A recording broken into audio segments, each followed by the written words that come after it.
Doctor MS Kanwar साहब आपके पास आना चाहूंगा, उसके बाद डॉक्टर निम्मी रस्तोगी जी मैं आपके पास भी आ रहा हूं। बहुत देर से आप दोनों लोग वेट कर रहे हैं। डॉक्टर एमएस कंवर साहब, अगर हिंदुस्तान की हम बात करें, दुनिया के जो मुख्तलिफ ममालिक हैं, जो कंट्रीज हैं, वो अपने अपने तौर पर दावे कर रहे हैं। चीन की बात करें, अमेरिका की बात करें, रशिया की बात करें, हिंदुस्तान की अगर हम बात करें तो एक दावा किया जा रहा है कि 15 अगस्त तक वैक्सीन तैयार कर लिया जाएगा। इसके अलावा आईसीएमआर की बात करें तो उसने कहा कि हम बहुत तेजी से काम कर रहे हैं, फास्ट ट्रैक पर हमारा काम चल रहा है। क्या आपको उम्मीद लगती है कि हम कामयाब होंगे आने वाले दिनों में, 15 अगस्त तक कामयाब होगा हिंदुस्तान? अबू जी, पहली बात तो ये, जो just to give you a straight answer, कि इट इज नॉट पॉसिबल। ये पॉलिटिकल गिमिक्रीज हैं, प्रेशराइज किया जा रहा है कि, लेकिन मेरे ख्याल में जिन्होंने ये स्टेटमेंट्स दी हैं उनको साइंटिफिक बैकग्राउंड नहीं थी। उनको ये मालूम नहीं था कि इतनी जल्दी इस वैक्सीन को आप डेवलप कर ही नहीं सकते। उसकी स्टेजेस, जैसे मेरे पैनलिस्ट ने बताई, को पैनलिस्ट ने, इट्स वेरी क्लियर कि it is impossible to do it so fast.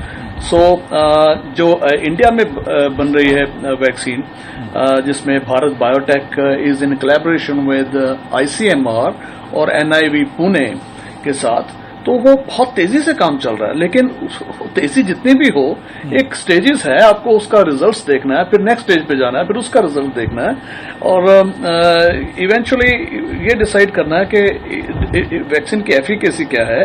ये मास प्रोडक्शन उसके बाद में होगी। There are lots of things.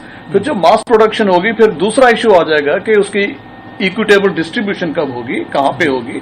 उसके लिए ऑलरेडी कई कंट्रीज ने ये इशू रेज करना शुरू कर दिया है। अगर ये सोचें कि हम दिसंबर तक अगर हम बना भी लेते हैं, या बाय द ईयर एंड, या अक्टूबर नवंबर तक भी अगर कहीं, चाहे वो ऑक्सफोर्ड के हो, चाहे मॉडर्ना के हो, चाहे रशियंस हो, चाहे चाइनीज लगे हुए हैं, जापानीज ट्रायल्स चल रहे हैं, कोवैक्सिन है जो इंडिया में है, जाइडस वालों की है इंडिया में, कुछ भी हो, लेकिन अगर वो सक्सीड कर जाते हैं तो उसके बाद में सवाल आएगा मास प्रोडक्शन का। मास प्रोडक्शन में टाइम लगेगा, and then there will B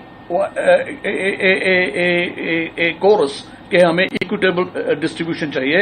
remdesivir की तरह नहीं चाहिए कि 3 मिलियन इंजेक्शंस जो हैं वो यूएसए ने कहा कि सारे के सारे मेरे को दे दीजिए, उन्होंने सारे संभाल लिए और बाकी जगह पहुंच नहीं पाएंगे। ऐसा भी नहीं होना चाहिए। सो ये बड़े इश्यूज हैं, इतनी जल्दी नहीं होने वाला। 15 अगस्त को तो भूल जाइए।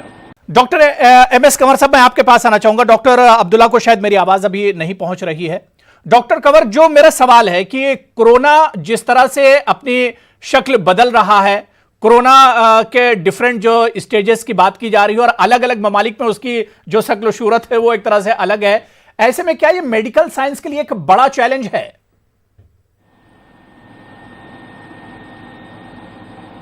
Massive challenge, massive. ऐसा चैलेंज तो पिछले 100 साल में आया ही नहीं, देखा ही नहीं गया, और इसलिए सबको जूझने में उसमें बड़ी मुश्किल आ रही है दुनिया भर में। इतने, आपने कभी सोचा था कि कोई ऐसी बीमारी आएगी और महीनों में अमेरिका में इतने लोग मर जाएंगे और अमेरिका कुछ कर नहीं पाएगा? That is not the only country, world wide, western world में खासकर। सो ये चैलेंज तो बहुत ही बड़ा है, और नए नए रिसर्चेस हमें हमारी डायरेक्शन चेंज करने में हमें हेल्प कर रही हैं। आप ये देखिए कि हम इस डिजीज के ट्रीटमेंट के प्रोटोकॉल्स बनाते हैं, और वो प्रोटोकॉल एक हफ्ते में थोड़ा सा आउटडेटेड लगता है। सो हम हर हफ्ते में उसको वी रीलुक एट इट, और तकरीबन 2 हफ्ते में प्रोटोकॉल को सारे को रिवाइज करने की सूरत बन जाती है हमारे बोर्ड रूम में। ये इट्स ए कॉमन थिंग, जबकि ऐसी चीज कभी करने को सोची भी नहीं थी। सो चैलेंजेस बहुत ज्यादा हैं, और एक चीज और देखने को मिली है, जो पिछले क्वेश्चन आपने किया था पहले पैनलिस्ट से, कि हम ये देख रहे हैं कि जो पेशेंट हम ठीक कर रहे हैं, जो माइल्ड सिम्टम्स के थे, उनकी जो एंटीबॉडी प्रोडक्शन है, आईजीजी प्रोडक्शन है, जो कि नॉर्मली 4-5 हफ्ते में पीक करती है, हमने ये देखा है कि उनमें कईयों में आईजीजी वाज स्टिल नेगेटिव, और आईजीजी लेवल्स जो हैं पॉजिटिव होने के बाद में 15-20 आमतौर पे देखने को मिलते हैं। अगर 50-60 के ऊपर हो तो हम अच्छा समझते हैं उसको, लेकिन वो उनमें देखा गया है जिनमें कि डिजीज ज्यादा सीवियर थी, जिनमें ब्रीथिंग डिफिकल्टीज हो गई, या एटलीस्ट फीवर कई दिन रहा, नॉर्मल 5-7 दिन से ज्यादा 15-18 दिन तक फीवर रहा, जिनकी तबीयत थोड़ी बिगड़ी, उनमें आईजीजी प्रोडक्शन ज्यादा थी। सो ये चैलेंजेस इतने ज्यादा हैं कि हमें वी आर नॉट श्योर कि वो आईजीजी जो कि 3-4 महीने में the curve is suppose to decline, कि उसकी लेवल्स ही दिखने बंद हो जाएंगे। जो आज 75 लेवल दिखा रहा है वो 2 महीने बाद क्या वो 15-20 पे आ जाएगा या नेगेटिव हो जाएगा। सो ये बहुत बड़े चैलेंजेस हैं। और एक चीज और देखी गई है कि अगर किसी को डिजीज हो चुकी, हम वही चीज एक्स्ट्रापोलेट करने की कोशिश करेंगे कि वैक्सीन लगाने के बाद में भी शायद ऐसा ही हो, क्योंकि हम जो मेजर कर रहे हैं वो आईजीजी इम्यूनिटी कर रहे हैं, एंटीबॉडी देख रहे हैं, लेकिन टी सेल इम्यूनिटी को हम इतनी क्लियरली मॉनिटर नहीं कर सकते, मेजर नहीं कर सकते। हो सकता है कि हमारी प्रोटेक्शन बनी रहे, हम सिर्फ आईजीजी को लेके ना बैठे, हमारी बॉडी में दूसरे इम्यून मैकेनिज्म्स चल रहे हो जो हमें प्रोटेक्शन दें, लॉन्ग टर्म प्रोटेक्शन दें।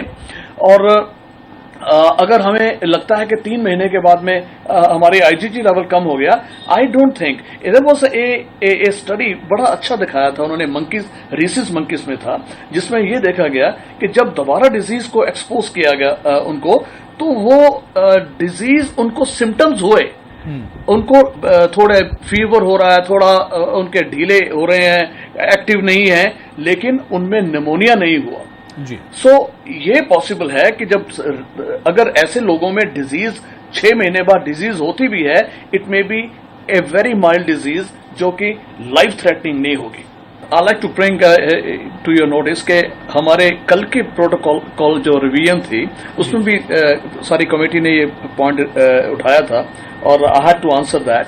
वो ये था कि हम जो देखिए, वी नो कि इसमें इन्फ्लेमेशन होती है इस बीमारी में, और जो साइटोकाइन स्टॉर्म करती है, और दूसरी इशू जब मेजर होता है वो होता है क्लॉट फॉर्मेशन का।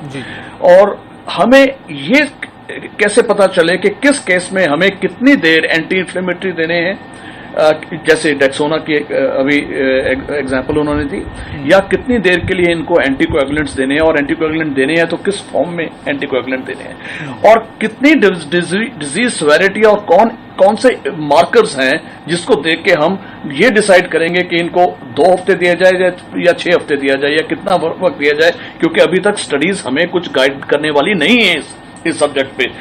लेकिन ये एक सवाल अब खड़ा हो रहा है, क्योंकि सडनली कई पेशेंट्स जो ठीक हो जाते हैं अपेरेंटली, वो घर जाके सडनली उनको प्रॉब्लम्स हो जाती हैं, दोबारा से रीएडमिट हो जाते हैं, या कईयों की सडन डेथ भी हो रही हुई है। सो उसमें मायोकार्डियल इन्फ्लेमेशन, द हार्ट की इन्फ्लेमेशन है, स्ट्रोक की पॉसिबिलिटी है, क्योंकि वेसल्स की इन्फ्लेमेशन सारी बॉडी में हो जाती है, या उसमें क्लॉट फॉर्मेशन कहीं भी एम्बोलिक फिनोमेना कर जाता है, या इन्फ्लेमेशन थोड़ी थोड़ी चलती रहती है, स्मोल्डरिंग इन्फ्लेमेशन चलती रहती है, जिसकी वजह से लॉन्ग टर्म इफेक्ट्स सामने आएंगे जो कि कई महीनों बाद आएंगे। सो उसको प्रिवेंट कैसे करना है, हम प्रोएक्टिवली उसके बारे में सोचते हैं, उसके बारे में ऑलरेडी हम मुश्किल अमल लग रहा है, डिस्कशन कर रहे हैं, क्योंकि स्टडीज हमें अभी गाइड नहीं कर रही। बिल्कुल।